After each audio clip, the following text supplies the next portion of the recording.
மக்களுக்காக மக்களின் கருத்துக்களை கொண்ட புதிய வரவு செலவு திட்டம். தமிழ் பள்ளிகளுக்கு 10 கோடி ரிங்கிட், இந்திய இளைஞர்களின் தொழிற்கல்விக்கு 5 கோடி ரிங்கிட்டும் ஒதுக்கப்பட்டுள்ளது.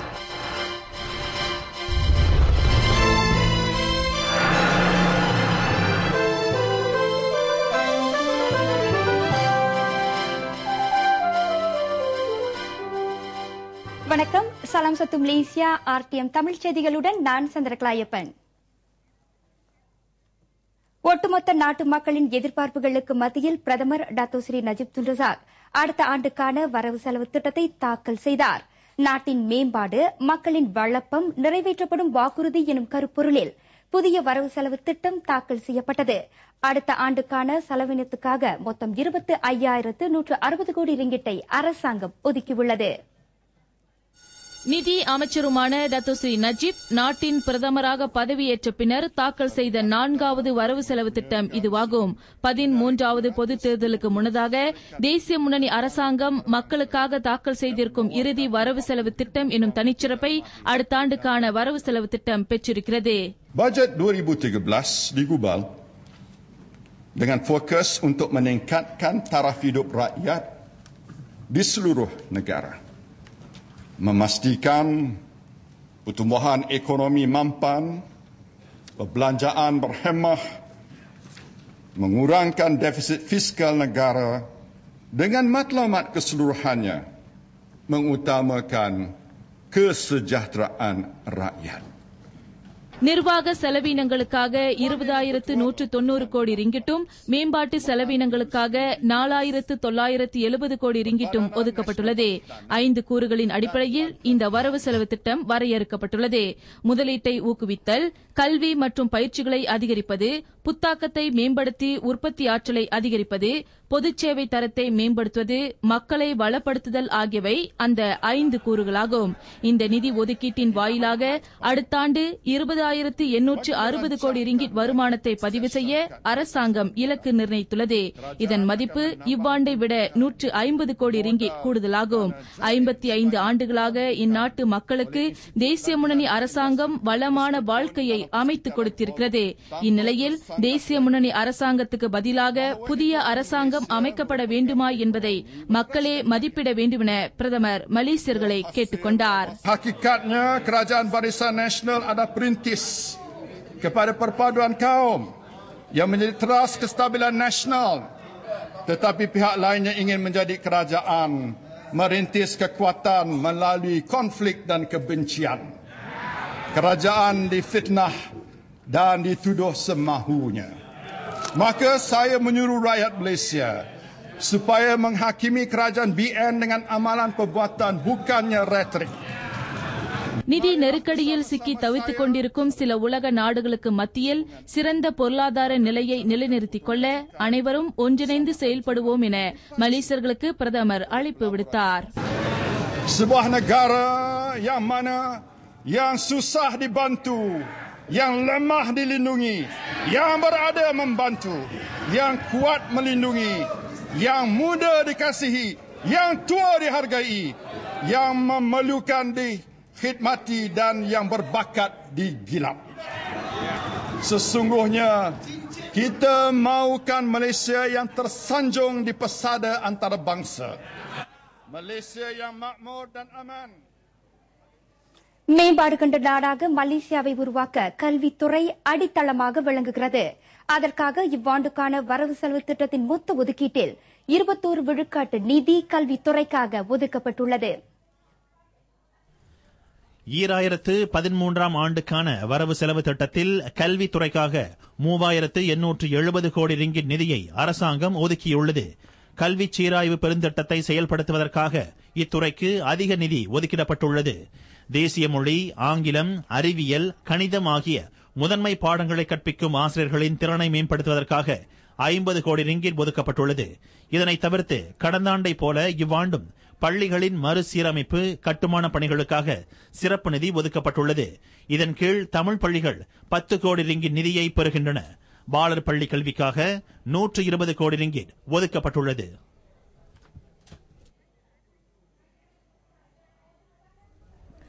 இதனிடையே பள்ளி மாணவர்கள், பேருந்து ஓட்டுநர்கள் ஆகியோரின் பாதுகாப்பில் அதிக கவனம் செலுத்தி வரும் அரசாங்கம் 2013ஆம் ஆண்டு வரவு செலவு திட்டத்தில் பல ஆக்ககரமான மாற்றங்களை அறிமுகப்படுத்தியுள்ளது.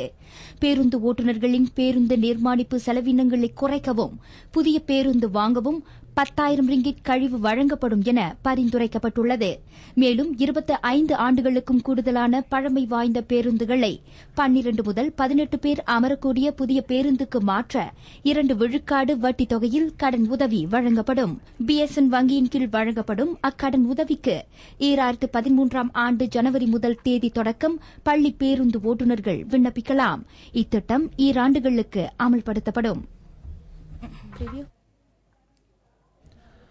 பொது போக்குவரத்து சேவைகளின் முக்கியத்துவத்தை அரசாங்கம் நன்கு உணர்ந்துள்ளது. குறிப்பாக பெரிய நகரங்களில் வேலை செய்பவர்களுக்கு பொது போக்குவரத்து இன்றியமையாததாக விளங்குகிறது. எனவே KTMB ரயில் சேவையை பயன்படுத்தும் 3000 ரிங்கிட்டுக்கும் குறைவான மாத வருமானத்தை பெறும் மலேசியர்களுக்கு இனி 50 விழுக்காடு கழிவு வழங்கப்படும் என பிரதமர் அறிவித்தார்.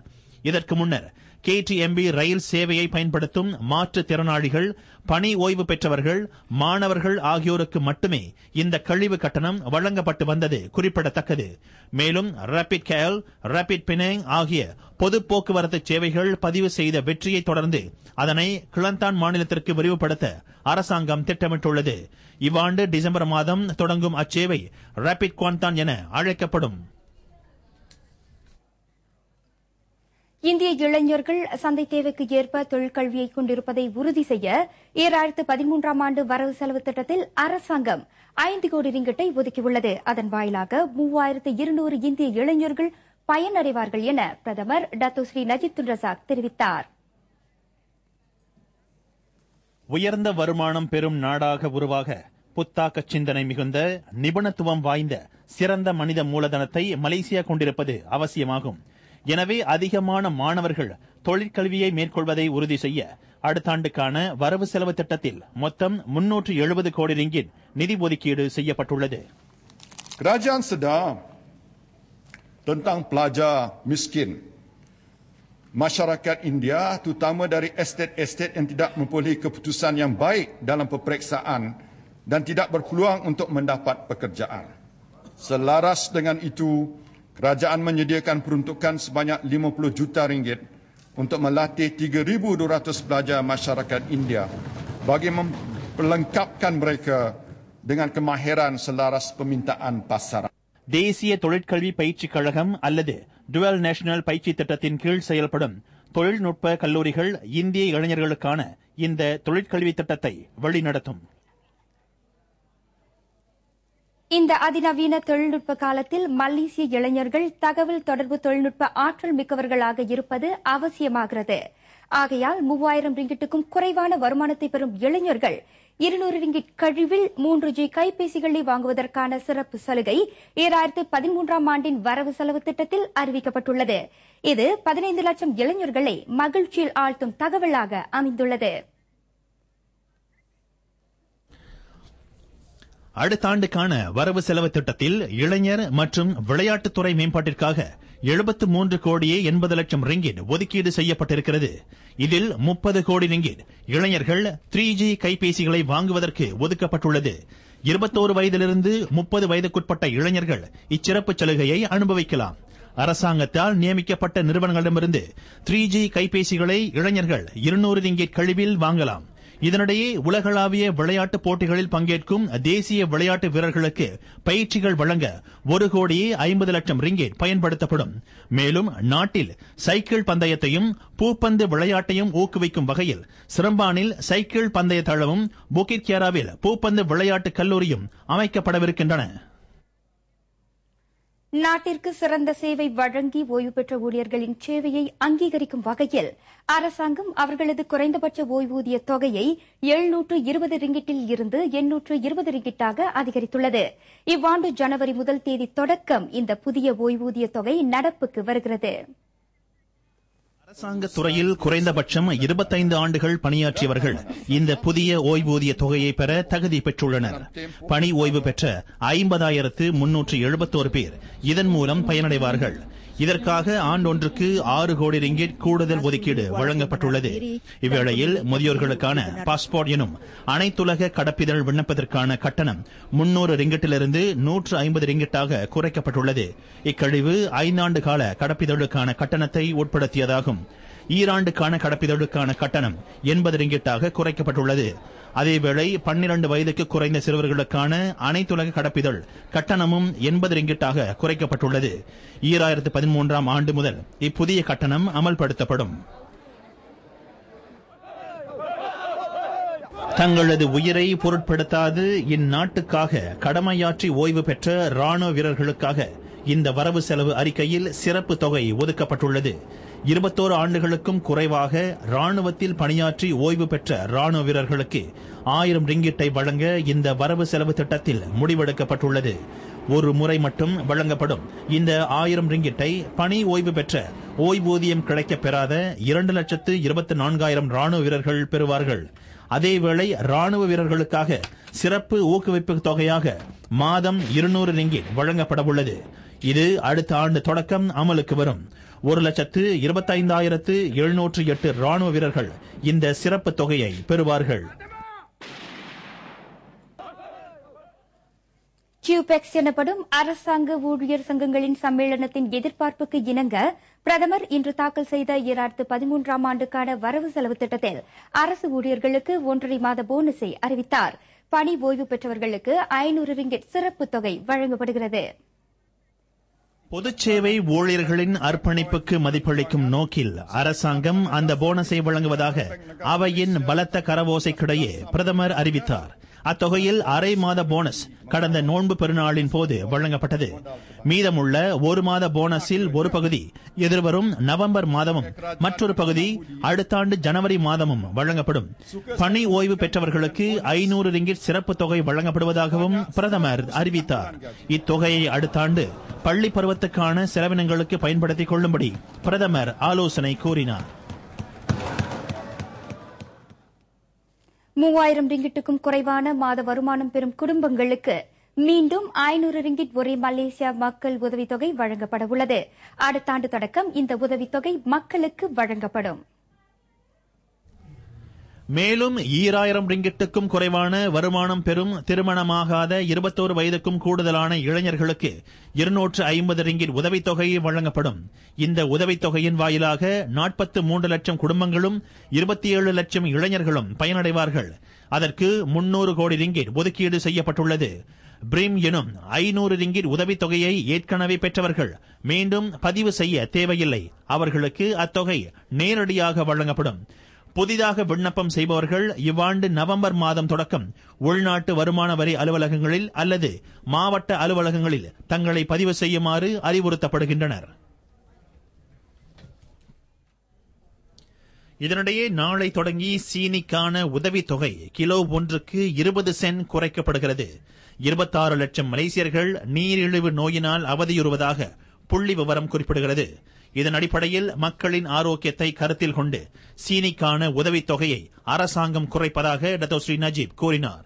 20 சென்ட் குறைக்கப்பட்டாலும் இன்னும் 34 சென்ட் உதவித்தொகையை அரசாங்கம் செலுத்துகிறது. அரசாங்கம் உதவித்தொகையை குறைத்துள்ளதை காரணம் காட்டி வர்த்தகர்கள் உணவுப் பொருட்களின் விலையை உயர்த்தி மக்களுக்கு சுமையை ஏற்படுத்த வேண்டாம் என பிரதமர் நினைவுறுத்தினார். மலேசியர்கள் சொந்த வீடுகளை கொண்டிருக்க வேண்டும் எனும் உன்னத நோக்கில் அரசாங்கம் நியாயமான விலையில் 1,23,000 வீடுகளை கட்ட 190 கோடி ரிங்கிட் ஒதுக்கீட்டை அறிவித்திருக்கிறது. அந்த வீடுகளை கட்டும் பொறுப்பை பிரீமா எனும் ஒரே மலேசியா மக்கள் வீடமைப்பு திட்டம், SPNB எனும் தேசிய வீடமைப்பு நிறுவனம், தேசிய வீடமைப்பு துறை ஆகியவை ஏற்றுள்ளன.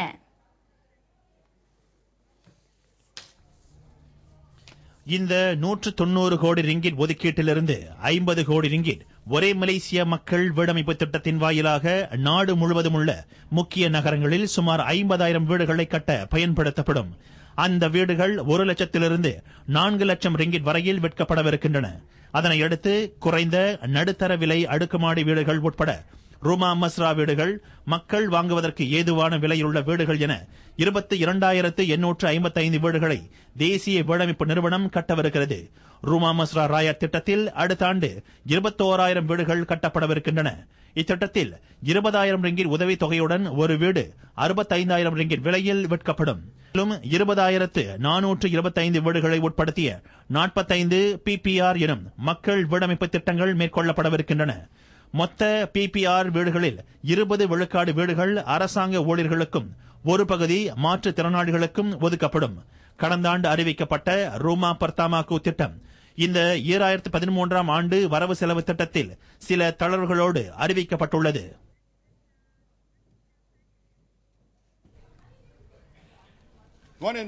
ஒரு குடும்பத்தின் மேம்பாட்டிற்கு மட்டுமல்லாமல் நாட்டின் பொருளாதார வளர்ச்சியிலும் பெண்கள் அளப்பரிய பங்கை ஆற்றி வருகின்றனர். எனவே அவர்களின் சேவைகளுக்கு அங்கீகாரம் வழங்கும் வகையில் அடுத்த ஆண்டுக்கான வரவு செலவு திட்டத்தில் 5 கோடி ரிங்கிட் சிறப்பு நிதி ஒதுக்கீடு செய்யப்பட்டிருப்பதாக பிரதமர் டத்துஸ்ரீ நஜீப் துன் ரசாக் தெரிவித்தார். நிறுவன பெண் இயக்குநர்களை உருவாக்கவும் சிறு நடுத்தர தொழில் முனைவர்களாக பெண்கள் உருவாவதை ஊக்குவிக்கவும் அந்நிதி பயன்படுத்தப்படும். அதில் பெண்கள் இலவசமாக மார்பக புற்றுநோய் பரிசோதனை மேற்கொள்ள 2 கோடியே 50 லட்சம் ரிங்கிட் ஒதுக்கப்பட்டிருப்பதும் அடங்கும் என பிரதமர் அறிவித்தார். அதேவேளை வசதி குறைந்தவர்களும் குறைந்த வருமானத்தை பெறுபவர்களும் தேசிய நீரோட்டத்திலிருந்து விடுபட்டு போய்விடாமல் இருப்பதை உறுதி செய்ய கரிஸ்மா மற்றும் சத்து அசாம் திட்டங்களின் கீழ் 160 கோடி ரிங்கிட்டை ஒதுக்கியுள்ளது. அதில் மூத்த குடிமக்கள், ஆதரவற்ற குழந்தைகள், மாற்றுத்திறனாளிகளுக்கான உதவி திட்டங்களும் அடங்கும் என பிரதமர் தெரிவித்தார். 2013ஆம் ஆண்டு வரவு செலவு திட்டத்தில் தொழிலாளர்களின் நிதிச் சுமையை மேலும் குறைக்கும் நோக்கில் தனிமனித வருமான வரியும் கூட்டுறவு சங்கங்களுக்கான வருமான வரியும் 1 விழுக்காடு குறைக்கப்பட்டுள்ளது. இதன் வழி 2,500 ரிங்கிட்டில் இருந்து 50,000 ரிங்கிட் வரை வருடாந்திர வருமானம் பெறும் அனைத்து தொழிலாளர்களுக்கும் இந்த வரிச் சலுகை அளிக்கப்படும். இதன் வழி 1,70,000 பேருக்கு வருமான வரி செலுத்துவதில் இருந்து விலக்கு அளிக்கப்பட்டுள்ள வேளை வரி செலுத்தும் மற்றவர்களுக்கு கணிசமான வரி குறைப்பும் அறிவிக்கப்பட்டுள்ளது. உதாரணமாக 5,000 ரிங்கிட் வருமானம் பெறும் திருமணமாகாத நிபுணத்துவ தொழிலாளிக்கு 425 ரிங்கிட் வரையிலான வரி கழிவு வழங்கப்படும். அதே சமயம் கூட்டுறவு கழகங்களின் உருமாற்றத்தை ஊக்குவிக்கும் பொருட்டு அரசாங்கம் 1 முதல் 7 விழுக்காடு வரையிலான வருமான வரி குறைப்பையும் அறிவித்துள்ளது. இனி இந்த வரவு செலவு திட்டம் குறித்து நமது தலைவர்கள் என்ன கூறுகின்றனர் என்பதை அடுத்து கேட்போம். பாலர் பள்ளியிலிருந்து வயதானவர்களுக்கு எல்லாருமே இருக்கக்கூடியவர்களுக்கு பலவிதமான நன்மைகளை பிரதமரை அறிவித்திருக்கிறார்கள். சிறப்பாக இந்திய சமுதாயத்திற்கு தமிழ் பள்ளிகளுக்கு மீண்டும் ஒரு 10 கோடி வெள்ளி ஒதுக்கீடை அறிவித்திருக்கின்றார்.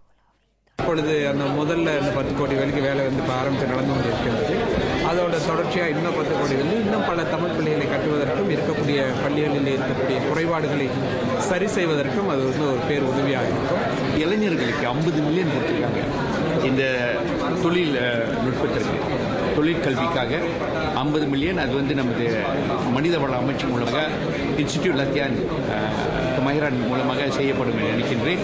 50 மில்லியன் நம்மளுடைய இளைஞர்கள் இந்திய இளைஞர்கள், தோட்டப்புறத்தில் உள்ள இளைஞர்கள் அவங்களுடைய வொகேஷனல் டெக்னிக்கல் இதில் முன்னேறணும்னு சொல்லி அவங்களுக்கு இந்த டெக்னிக்கல் காசஸ் கொடுக்கணும்னு சொல்லி இந்த இஸ்லாத்தை அவமதிக்கும் சர்ச்சைக்குரிய திரைப்பட